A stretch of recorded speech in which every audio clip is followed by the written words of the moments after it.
बिस्मिल्लाहिर्रहमानिर्रहीम अस्सलाम वालेकुम। क्लास 5 का आज हमारा 12वां लेक्चर है। हम लोग कल मल्टीप्लिकेशन अंडरस्टैंड कर चुके हैं। आज हम डिवीजन को समझेंगे और कुछ आपकी फर्दर प्रॉपर्टीज़ हैं नंबर्स की जिनके ऊपर हम वर्किंग करेंगे। पेज नंबर हमारा है 11, जिसके ऊपर हमारे सबसे पहले हम डिवीजन का थोड़ा एक्सप्लेनेशन उसने दिया हुआ है, तो उसको पढ़ लेते हैं एक दफ़ा। जी, सब बच्चे पेज नंबर 11 निकाल लें आप भी। जैसा कि आप देख सकते हैं, सबसे पहला बच्चे को पता होना चाहिए जिस तरीके से मल्टीप्लाई हम लोग करते थे उसी तरीके से डिवीजन में भी आपको बेसिक्स कुछ चीज़ें जो मैं आपको यहाँ पे बताऊंगा। आपको इन्फॉर्मेशन के लिए मैं थोड़ी सी चीज़ बता देता हूँ कि जो मल्टीप्लीकेशन और डिवीजन होते हैं ये आपस में उल्ट होते हैं।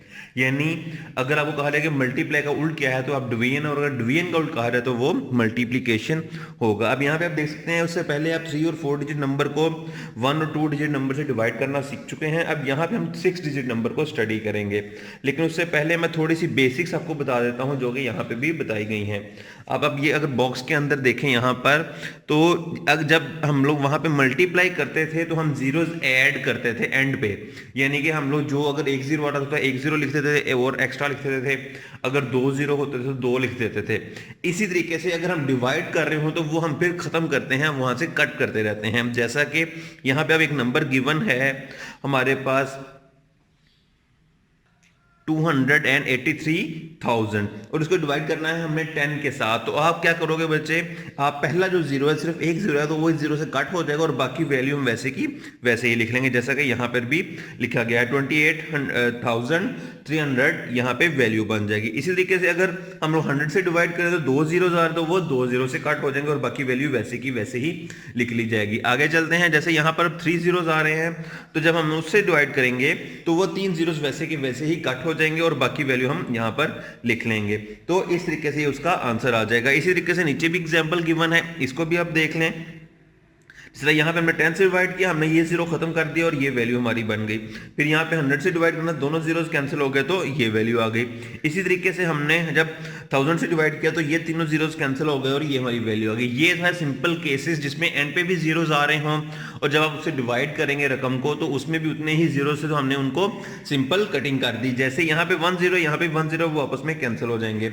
यहाँ पे 2 जीरोस हैं, यहाँ पे भी 2 जीरोस हैं, तो वो हमने अंदर से रिजेक्ट कर दिए, इग्नोर कर दिया और बाकी हमने लिख लिया। इसी का यहाँ पे 3 जीरोस थे, यहाँ पे भी 3 जीरोस थे, तो उनको भी हमने इग्नोर कर दिया। तो हम क्या यहाँ पे हमने इस तरीके से जो भी हमारे जीरोस आ रहे थे उनको हमने रिमूव करके तमाम नंबर्स को राइट साइड पे मूव कर दिया है। मल्टीप्लिकेशन में आप लेफ्ट साइड की तरफ जा रहे थे, जिस तरीके के पिछले पेज पे आप देख सकते हैं, पेज नंबर 9 पे हमने मल्टीप्लिकेशन में लेफ्ट साइड की तरफ मूव किया था, लेकिन जब हम डिवीजन करेंगे तो हम फिर राइट साइड की तरफ मूव करेंगे और वो जीरोस खत्म करते जाएंगे।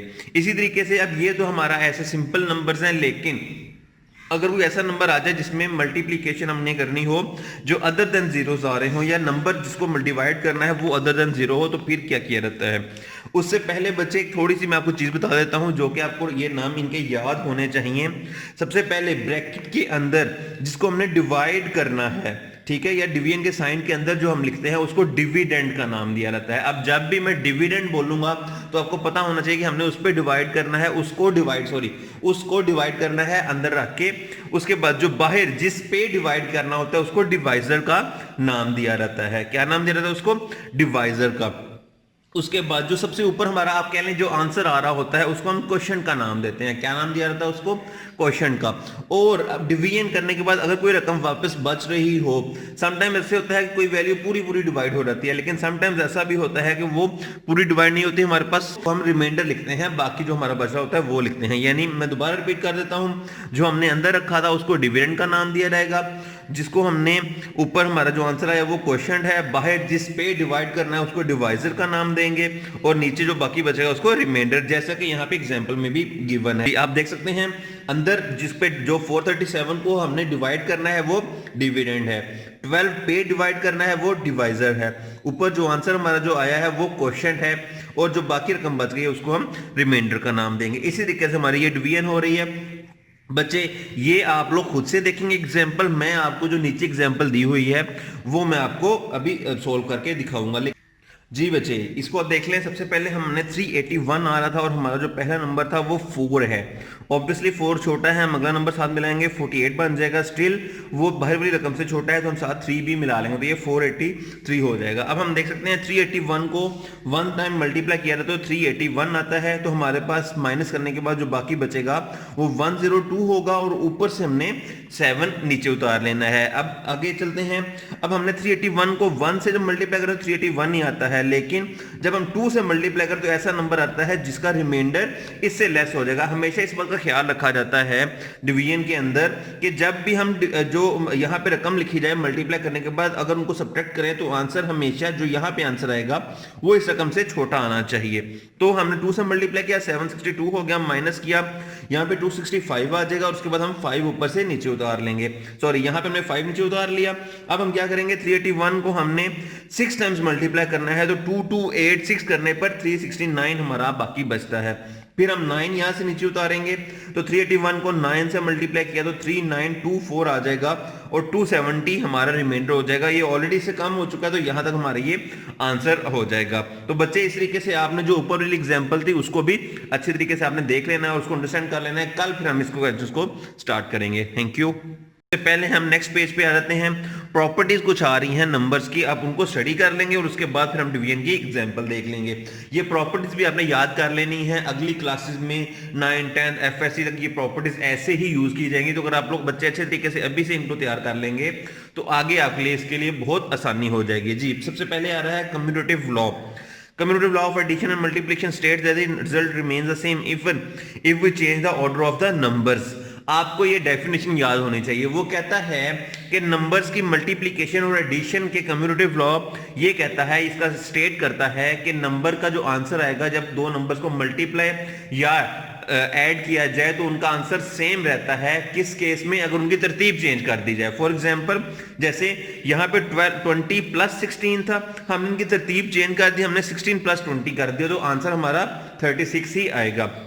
इसी तरीके से मल्टीप्लाई के भी केस में यही होगा, 11 प्लस 20 और 11 plus multiplied by 10 and 10 multiplied by 11 दोनों का आंसर सेम आएगा। अच्छा बच्चे, यहाँ पे एक बात का ख्याल रखना है कि कम्यूटेटिव लॉ यहाँ पे सिर्फ एडिशन और मल्टीप्लिकेशन की बात हो रही है। सब्ट्रैक्शन और डिवीजन के केस में आंसर डिफरेंट आ सकते हैं तो इसलिए हमने उनको यहाँ पे मेंशन नहीं किया हुआ। दोबारा एक दफा देख लें, कम्यूटेटिव लॉ वो होगा जब हम नंबर्स की तरतीब चेंज कर दें तो उसके ऊपर कोई ना फर्क आंसर के ऊपर नहीं आएगा।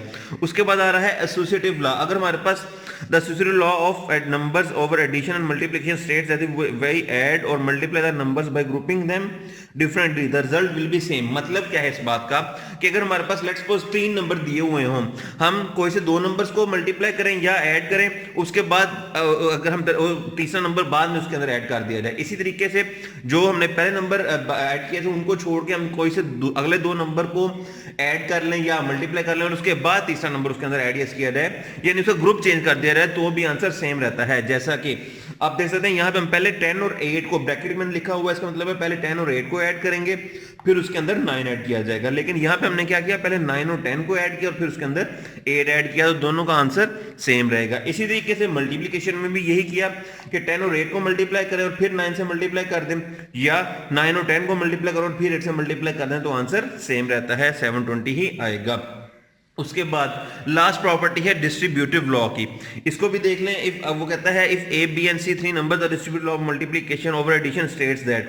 अब बच्चे आपने करना क्या है, a multiplied by bracket start b plus c, ये दोनों मल्टीप्लाई हो रहे हैं। इस प्रॉपर्टी को करता है multiplication distributive law of multiplication over addition, यानी हमने इसको मल्टीप्लाई, बाहर मल्टीप्लाई आ रहा है और अंदर एडिशन आ रहा है तो डिस्ट्रीब्यूटिव लॉ है मल्टीप्लिकेशन का ओवर जो अंदर ब्रैकेट क्या आ रहा होगा एडिशन पे।